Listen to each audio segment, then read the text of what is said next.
तांबूस फुटता उधळलाली भूपाळी रामपारी दिशा नाही उजळल्या आल गोकुळ आपुल्या दारी निर्भेळ आणि सकस चवीच गोकुळ लई भारी निर्भेळ आणि सकस चवीच गोकुळ लई भारी चव आहे कोल्हापुरी गोकुळ लई भारी चव आहे कोल्हापुरी गोकुळ लई भारी गोकुळची दर्जेदार दुग्ध उत्पादने गोकुळ अस्सल चव कोल्हापूरची चव आहे कोल्हापुरी गोकुळ लई भारी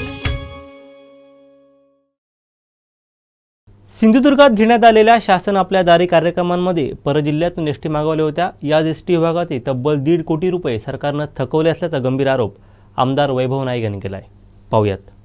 दिवसापूर्वी सिंधुदुर्ग जिल्ह्यामध्ये शासन आपल्या दारी हा कार्यक्रम शासनाच्या वतीने घेण्यात आला आणि या कार्यक्रमासाठी लोकांना जबरदस्तीने महसूल अधिकाऱ्यांनी, प्रशासकीय अधिकाऱ्यांनी, कर्मचाऱ्यांनी त्या लोकांना लाभार्थी म्हणून बसून नेण्यात आला आणि त्यासाठी वापर एसटीचा केला होता आणि सिंधुदुर्ग जिल्ह्यातल्या एसट्या सगळ्या घेतल्याच होत्या. त्या दिवशी प्रवाशांची गैरसोय झालीच.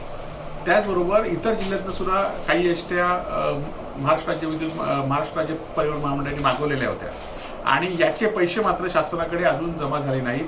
या संदर्भात मी लेखी माहिती मागवलेली आहे आणि जवळजवळ 1.5 कोटी रुपये अजूनही शासनाकडे महामंडळाकडे अजून जमा व्हायचे आहेत. खरं तर एकीकडे एसटीची अवस्था आपण बघताय की अनेक ठिकाणी जिल्ह्यातील ज्या फेऱ्या आहेत त्या डिझेल नसल्यामुळे, टायर नसल्यामुळे बंद होतात. काही ठिकाणी ते भार टाइम म्हणून बंद होतात. त्यामुळे विद्यार्थ्यांची सुद्धा गैरसोय होते. अनेक वस्तीच्या बस फेऱ्या सुद्धा रद्द झालेल्या आहेत. असं असताना सुद्धा एकीकडे पगार कर्मचाऱ्यांना मिळेल की पगार कर्मचाऱ्यांना तारखेला होत नाही, वेळोवेळी होत नाही. काही दिवस पगारामुळे कर्मचाऱ्यांची सुद्धा घालमेल किंवा त्यांची अवस्था सुद्धा बिकट होते.